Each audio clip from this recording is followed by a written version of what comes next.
सहना सीखो। यदि आगे बढ़ना है तो सहना सीखो। हमारी बात मान लेना।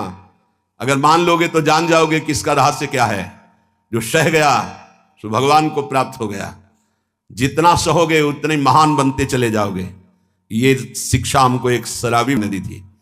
वैकुंठ धाम ब्रह्मावर्त बिठोर ले गया, एकांत में ठाकुर जी के श्री विग्रह को दिखाया और नीचे के संगमरमर को दिखाया और कहा देखो यही संगमरमर तिल तिल काटा गया, टूटा नहीं तो आज भगवान बनकर के आरती होती है। ए बाबा जी बना टूटना नहीं, चाहे जितना कष्ट आवे।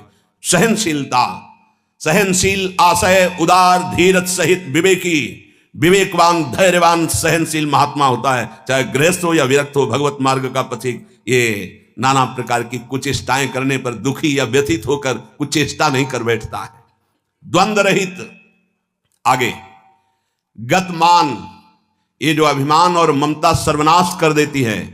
भगवत मार्ग का उपासक उस अभिमान का सर्वनाश कर देता है। नहीं, किसी भी बात का अभिमान नहीं।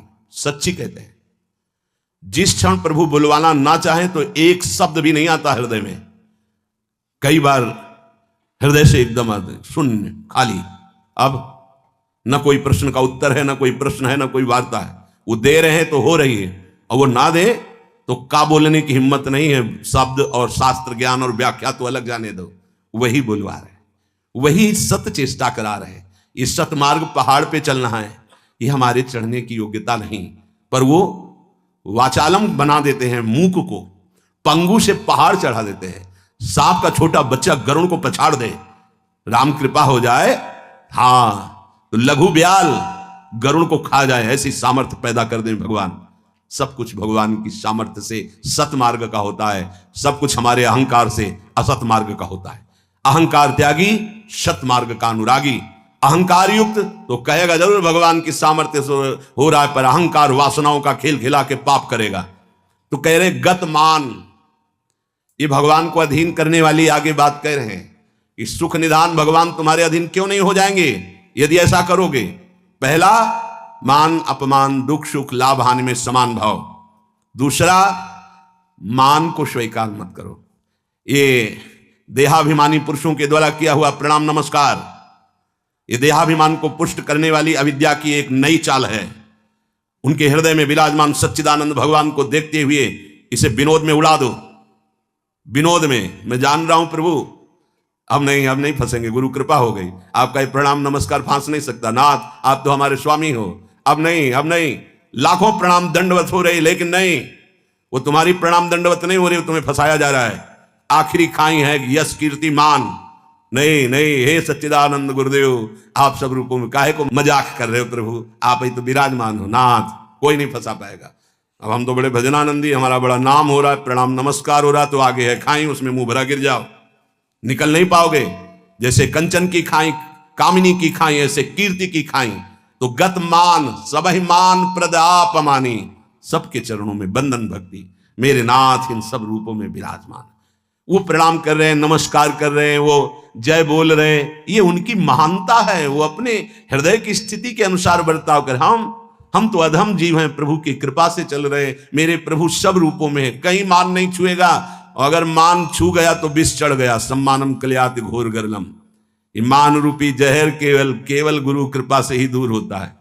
एक ही जगह इस मान की धुलाई होती, दूसरी जगह नहीं। और दूसरी जगह तो आप जहां भी जाओगे वैष्णव चिन्ह देख के सम्मान होगा। एक है घाट, गुरु घाट, जिनमें इसकी धुलाई होती है, वहां कोई भी तुम्हारी चतुराई नहीं चलेगी, कोई भी गुण नहीं चलेगा, कोई भी प्रभाव नहीं चलेगा। वहां धुल के रख देते हैं इस मान को, और जहां मान धुला और दैन्यता आई तो हरि कंठ लगा लेते हैं। भगवान उसे अपने समीप रख लेते हैं। बलिहारी गुरु आपने, जिन्होंने मान को मिटिया मेट कर दिया। बलिहारी कभी नहीं सुधरता है मान का स्वभाव। ये गुरुदेव, इसीलिए गुरुदेव के हाथ का खिलौना कोई बिरला ही बनता है। अहंकार के हाथ के खिलौने तो सब बने हुए, जैसी चाबी भरता है अहंकार, वैसे ही खेल हो रहे। लेकिन कोई गुरुदेव के हाथ का खिलौना विशेष लाडला होता है। भर दी चाबी, अब उसके हृदय में खेल चल रहा है निकुंज का। मान का त्याग करा करके दैन्यता का भाव प्रकाशित करना, ये प्रेमी महापुरुष सदगुरुदेव की कृपा से होता है। गतमान। आगे ज्ञानरथ। ज्ञान किस बात का? एक क्षण भी प्रभु का स्मरण न छूटे, इससे बड़ा कोई ज्ञान नहीं। बात पकड़ लो। तुम्हें कुछ आता हो या ना आता हो, बस राम कृष्ण हरि राधा राधा बोलना आता है, इससे बड़ा कोई ज्ञान नहीं है। ये भगवत स्मृति है। यस्य स्मरण मात्रेण जन्म संसार बंधनात् विमुच्यते नमस्तस्मै विष्णुवे प्रभु विष्णुवे। जिनका स्मरण मात्र जन्म मरण बंधन से मुक्त कर देता है। राधा राधा कृष्ण कृष्ण। ज्ञान रथ। जब आप नाम जप करेंगे तो स्वाभाविक, सच्ची मानिएगा, इस शरीर से प्यार खत्म हो जाता है। ये बहुत व्यवस्थित भगवान की कृपा से चलता है, पर इससे राग नहीं रहता। पुराने कपड़े से जैसे तुम्हारा कोई राग नहीं रहता, फेंक देते हो कूड़ा में, ऐसे ही इस शरीर से ज्ञान रत उपासक को कोई संबंध नहीं रहता। बिल्कुल समझ लेना। जैसे कबाड़ में पड़ी हुई गाड़ी से ध्यान आएगा, ऐसे गया, पर आपकी रति नहीं होगी क्योंकि बेकार हो गई है। ऐसे हर समय उपासक की दृष्टि में गाड़ी, ये जो पांच भौतिक गाड़ी, ये केवल भगवत प्राप्ति के लिए है। अगर ज्ञान प्रकट हो गया तो इससे कोई रति नहीं रहती, इससे कोई अपना शरीर का राग मिट जाना ही सब ज्ञान है। भगवान नाम में रुचि हो जाना ही सब ज्ञान है। बस दो बात समझ लो, जितना इससे तुम प्रेम करोगे उतना ही पापाचरण होगा, और जितना नाम से प्रेम करोगे उतना ही इससे वैराग्य होगा, और आप दिव्य उन्नति को प्राप्त हो जाएंगे। ज्ञान रथ, सच्चा ज्ञान। मैं भगवत स्वरूप हूं, ये मैं शब्द अंतःकरण से निकलता है। बस स्वरूप हूं है, मैं के साथ हूं है, नहीं तो स्वरूप, बस स्वरूप। मैं स्वरूप हूं, ये अंतःकरण धर्म से निकल रहा है, और केवल है स्वरूप, ये है। वहां कोई और शब्द नहीं जुड़ता, न मैं न हूं, वह है, वही है, वो भी खत्म, केवल है। यह है पूर्णता, ज्ञान की पूर्णता, भक्ति की पूर्णता है। कौन? गोविंद, गुरुदेव, किशोरी जी है। बिरत खटाई नाना कस।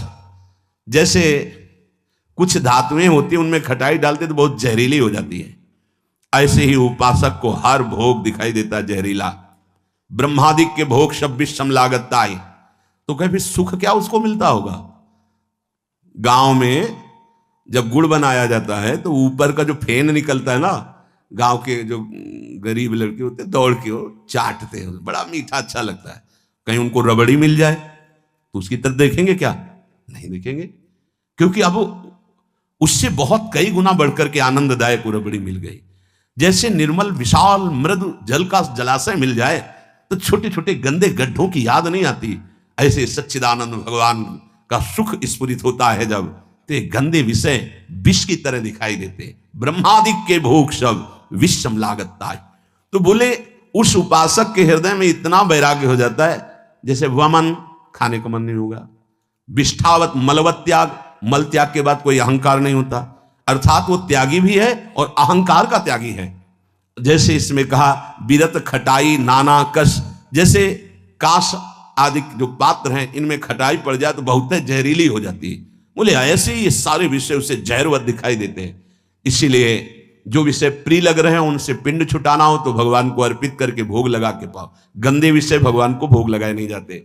अगर कोई भी प्रिय पदार्थ है आपका कि ये तो हमें बहुत पसंद है, तो उससे पहले 20 मिनट प्रभु को भोग लगाओ और थोड़ा प्रसाद लेके बांट दो। कोई और ना हो तो पशु पक्षियों को बांट दो, राग खत्म हो जाएगा, पक्का राग खत्म हो जाएगा। ये गुरुजनों के अनुभव की बात है। कुछ ऐसे पदार्थ होते हैं, पूज्य राधा बाबा भाई जी से कहा कि सब ठीक है आपकी कृपा से, पर मिठाई देखते ही प्रियता बढ़ जाती, तो क्या अभी हमारा राग है मिठाई में? भाई जी हर समय बाबा की मनोवृत्तियों को देखने वाले महापुरुष, तो उनका नहीं, तुम्हारी स्थिति में मिठाई का राग नहीं है, ये स्वभाववश शरीर की आवश्यकतावश पूर्व अभ्यास रहा है। तो ऐसा हो जाता है कि जैसे सब पदार्थ रखा है, जो प्रिय है उसे उठा लिया और पाने लगे, उसका कोई राग नहीं है, स्वभाववश तुम्हारे शरीर को आवश्यकता है तो स्वभाव बन चुका है, पर राग नहीं है। पर अपने लोगों की स्थिति नहीं है, अपने लोगों का राग है। हमें जो राग है, सच्ची मानो गुरुजनों की आज्ञा पे चले तो नष्ट हो जाएगा। जो प्रिय से प्रिय वस्तु लगे 20 मिनट भोग लगाना, दिखाना नहीं केवल, क्योंकि होगा ना कि गरम गरम पकौड़ा और चटनी हो सब दिखा लो, श्री जी को पालो, नहीं रसेंद्री को नहीं, श्री जी को पवाओ और इसके बाद एक पकौड़ा चटनी आप लो, बका दूसरे को दे दो, आप अपना पेट भरो रोटी से। आप देखो ना आपकी रसेंद्री बस में, रसेंद्री बस में हुई हर इंद्री बस में हो जाएगी।